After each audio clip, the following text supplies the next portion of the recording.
Hello, welcome to my second episode of Dead by Daylight Mobile, and today we are playing the Trapper because I just wanted to play some Trapper. I'm not the best Trapper in the world. My Trapper is only level 14. I currently only have one Prestige Killer in the Legion, but I'm saving him because I want to get him a bit up and I want to get some perks back on him. I mean, the beauty is I get a Discordance, but that's not kind of good when I need other perks as alongside Discordance, but it does help. Other than that, um, we do end up finding some survivors pretty early on, and we managed to get Dwight down early on, so I guess we did have kind of a strong start early game here. But this game was not well known for my best plays, because again, I'm not the best trapper. And it's also Rotten Fields. Rotten Fields is probably one of the worst maps for the Trapper, because it's just so fucking huge, let's be honest. You know, that's what she said, but still, the map is ridiculously big. So, and it's full of corn that you can't see, especially on a game on mobile, where the graphics are terrible. So, no graphic corn is hard to see through. No joke, but as you can see, we do a bit of a dumb moment. Remember, when I actually downed Dwight, there was a survivor behind me. Probably better thing to do would have gone for that survivor, because what's going to happen now is that they know that I've placed a trap near Dwight. I was thinking they were going to be kind of dumb, but they're not. See, that's why that trap is disarmed. And we do see someone, but I think they disappear, so they probably 360'd me, and they went that way near the exit gates, whatever. But we still were pursuing our dreams to trap Dwight into his abysmal demise. I mean, abysmal demise. Jesus Christ. But other than that, we didn't really do well because the loop's not as planned. Originally, I thought they were going to do a harvester loop, which is why there was a trap on the harvester, but they didn't do that in this game.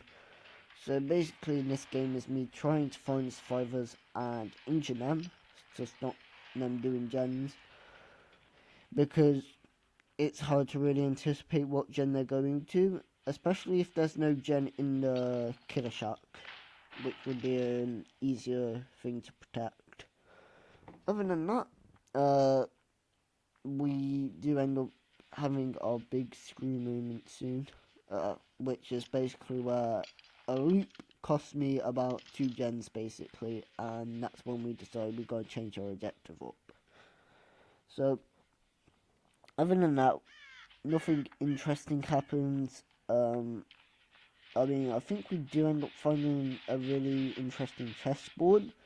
But me being dumb, having like 40 IQ, because I failed my exams, so I ain't no 200 IQ. I won't be able to make these 200 IQ trapper placements, I'm not going to be able to place a trap where no survivor would think a trapper would place a trap, I didn't do so well in my school life, so that's fun, and as a result, I didn't realise that the chest, I didn't realise that I had a trap, but I think it was bad to save it on anyway, and I'll explain why later. Other than that, we chase Meg and we get loot, and it basically costs us the 2 gens. We break the pallet, but we do lose Meg. We don't know where she went, honestly. Other than that, we go to this gen and damage it, but that really doesn't matter when another gen is going to get done ludicrously fast, I believe. But we do pick up traps. We gotta pick up them traps. We will need them later on. They are a surprise tool that will help us later on in the end game. But right now, I think all we're going to do is just head over to the exit gates, because at this point in time, it's clear we're not gonna win. We get distracted and try to originally go for a survivor, but we're like, well, we lost them, so back to our plan. So we trap up this exit gate here. The reason why is because someone's going to go to it, and we're going to trap up this pallet here. Again, reason why, it's a potential loop.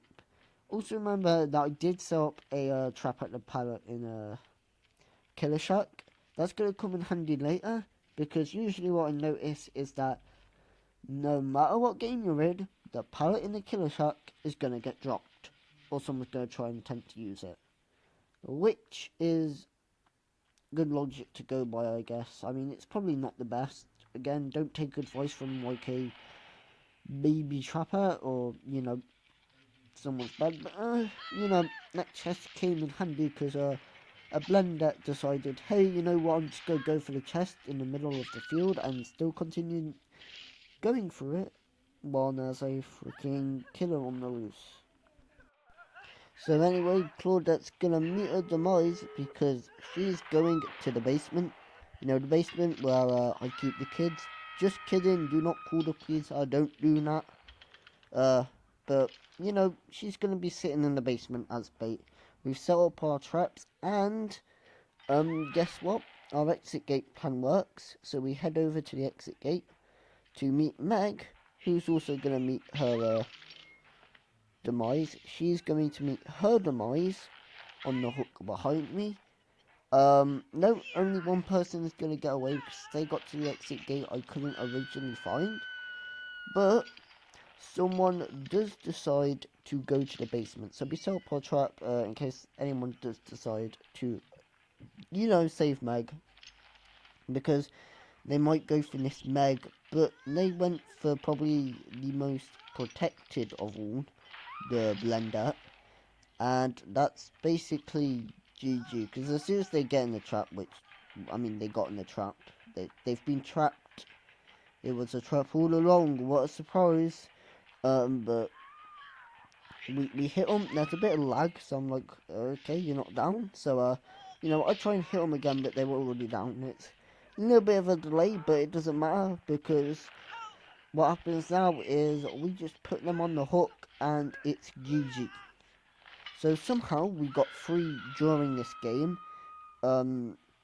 which is quite nice. I mean, yeah, one got away, but, if we can turn around what I'd say is a pretty bad game to a win, I'll take it. So other than that, we just pick up this trap, and we just sit down for some blood points, because what else is there to do now? I mean, I would stand down there and watch them die as they beg for the sweet release of it, as they beg for Trapper to please get me off the hook. But, I ain't gonna do that, because you do that in Dead by Daylight, you're gonna get called a camper, mate, I mean, we've already put 2 people in the basement, that's like a candidate for camping in their eyes, I ain't camping, you just stepped into my trap, like, let idiot.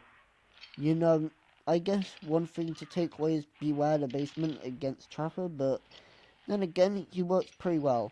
Other than that, we have to do the Trapper tradition of stepping in our own trap, which we do, and that's how this game ends, basically. As you know, we look for our results. We get 17k blood points. We had a Morion, but we never got to use it, unfortunately. So that's next game.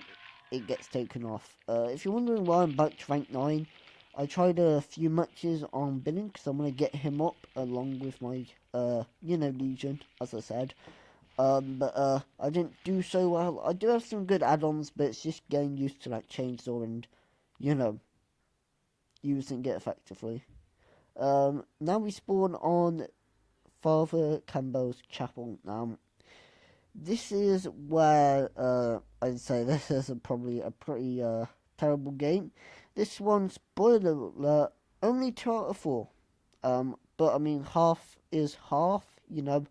Half a pizza is still pizza at the end of the day. It's pretty good.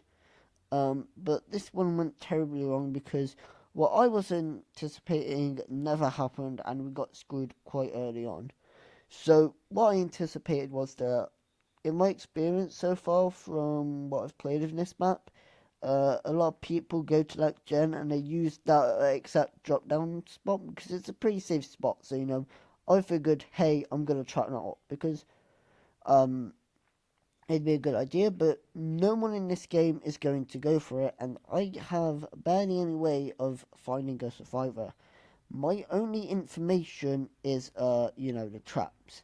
And this is what I meant by I got screwed pretty early on. So, that pilot got dropped down, and me being stupid at the time, I think the better thing to do, because remember the gens in here as well, is, you know what, let's just put all the bear traps down in the shack. But me being me, I decided to not do that. But that would have been totally the better play, I'd imagine. So yeah. But other than that, that pallet going is really bad because that's a very good loot spot. And now that loot spot is gone, I can't get people to, lure me into it. Although I'm actually luring them into a trap. But as we continue, I think we collect a trap. If you haven't noticed yet, this is not live commentary. The reason for this is if I talk during my gameplay, so it scuffs the audio. I know it sounds weird, but I can't be having scuffed audio. So to prevent that, I'm gonna not do any live commentaries. So yeah, and also in the second clip, the one that we're on now, just for clarification, if you haven't figured out, some people are slow like me. I'm just not trying to be rude or toxic, but the thing is you know basically my audio is scuffed in this one, so yeah, I know it took me a bit of time to get to it, but it's hard to think what to say and talk at the same time for me. I just waffle on a bit too much, so you're gonna have to get used to that. But I think we did a dum dum move. Oh no, we don't do a dum dum move. We find all the survivors here, and we eventually hit someone. Yep, we hit the blender, and someone gets trapped, which is a good notification for us to get them on the hook. So we do get a hook in this game at least, but there's a reason why it went so bad, and that is because, as you can see here, we're down to 1 gen, right? We're down to 1 gen, and no one's been on the hook since this time, I believe. So, you know, we do set some traps around the wild blender, but the traps aren't really enough, and we stay a bit too long setting up one, I believe. Someone's probably going to see that and probably just disarm it. But you'll notice that the add-ons in this game are different. We are using stitch bag with fastening tools. Fastening tools are actually really good because they make it impossible, almost basically impossible, to escape a bear trap. It's also going to increase your set speed, and we do eventually hit this Jane Romero. You know, but it ain't gonna be much if you're down to 1 gen and you've only just got one person on the hook. That's a big cause for concern. That's usually an ace. However, it won't be an ace. We do get 2 kills, but in a fun way. But we step in our own trap. This will be one of many step-ins because I completely scuff my Adam hook. That's a later hook now, but I know it happens because I play the game. I played this match. How else would this footage fucking appear? If I wasn't playing it, there'd be no footage, mate. That's how it works. But as you can see, we do chase this blender, and I believe we hit her. Yeah, we hit her, and like we did last game, you know where we're sending them. This time we're sending them to a priest basement, so good luck down there. I'm sure you'll make another nice one of his choir girls, because that's what those priests are into, literally. But you know, we roaming around the church trying to look for survivors, but I think it's not enough really. I think Jen's gonna get completed. I think Claude ends up getting unhooked. You know, and usually in these circumstances, you know, someone's gonna, they're all gonna escape. Not someone's, they're all gonna escape. Very highly likely, but this add-on manages to 360 me round a tree. He drops a pallet, I do a dum-dum move, but we recover from that because he doesn't loop me, I believe. Well, I think he's looping me. But we eventually catch up to him and hit him just as he vaults. Just as he vaults. They're always, to me, the most satisfying of hits. Because at the end of the day, it's just, you just hit someone, they're just falling with vault. It is satisfying. Not when you're carrying Adam, though, because, yeah, no clip happens, as you can see. But, we we do some weird ass thing there, and then we notice our traps there, and we try and sidestep it. We try and sidestep the trap, and then Adam, being Adam, manages to just wiggle me into that trap, which sets him free. And then we try to pick up our trap and step in it, you know. And then guess what? We try to pick up our trap and step in it, but we pick it up. But that very big add-on play, and that big mistake I made is gonna cost me. Luckily, we go and follow the scratch marks, and I do believe we quit Blood Ward in this game. So eventually, we should hit someone and get a hook, or I think the gates get up way before. But that's not a problem. We're gonna trap up this gate here. Because someone might use it, aka the last two survivors. Someone's going to immediately escape. I believe they escaped via the hatch. But we do find the hatch and close it, because why not start that in-game collapse? Which is what's going to be the plot twist of this video. So we do get the add-on, and we were going to originally slug him, but we decided, nah, we're gonna get him on our hook for our Blood Warden, because if we get our Blood Warden, they can't escape. And in all honesty, this had potential to be free, but it didn't go that way. So what happens is I see a Wild Jane. She was the one that steps in a trap, which is why she's injured. So basically, she might as well have the exposed size, because she's a one shot. Now, and we put her on a hook. She is gonna get unhooked. Spoilers alert! But do not worry. I guarantee you.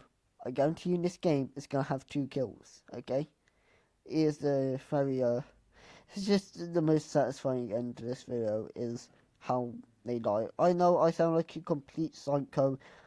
Don't get me wrong. I'm not into this. It's just just when you really want the blood points. When you really want the blood points, and you've wasted a bit of time. So, you might as well drag the game on.